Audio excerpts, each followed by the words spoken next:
Yeah, that's the original plan that was proposed that would have had bus lanes in on Bathurst and Dufferin going south of Bloor as well. However, this is happening north of, or rather, north of Bloor, they were complaining, but south of Bloor, it's okay. So the complaints really happened because some of the businesses around that area north of Bloor said, hey, what's going to happen when people come for deliveries? What's going to happen when people come into our businesses? Where are they going to park? How are the deliveries going to happen? It's going to really hinder our business. And some of them said that we might as well just close our business because it would hinder it that much to that level. Now, City Council then, or the Executive Committee, revised that plan and said, okay, we're just going to deal with it in just a small area.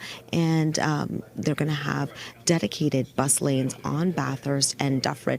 Now, Bathurst, for example, has 2 lanes going each way. One of them is already a dedicated, it's for streetcars and cars as well. This is going to be a bus only, a streetcar only lane, and the other lane will be for cars. So some people said this is going to just add to the congestion.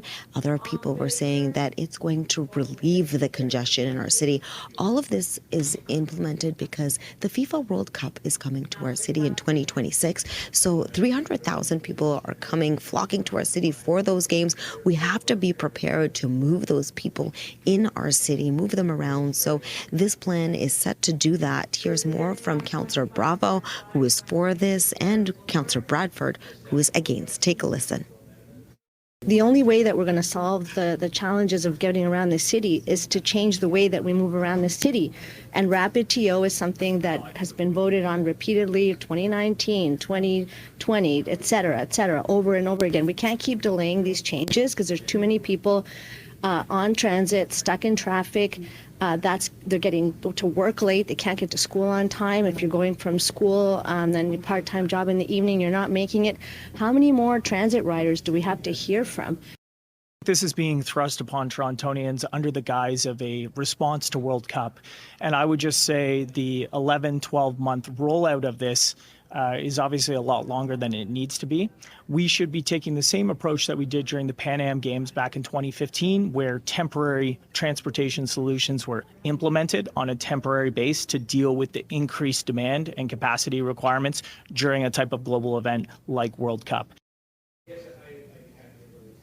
The area that was north of Bloor that was put on pause, they're going to revisit that at a later time, see what else they can do there. But in the meantime, this is going to cost the city $8 million. And there are some other things on the agenda, like the city's rat and coyote problem. We've seen coyotes be an issue, especially in the Liberty Village area. And then tomorrow, another very big issue. We're talking the shelter system. Back to you. Okay, a big topic. Arda Zakarian reporting live from City Hall. Thanks so much for the update.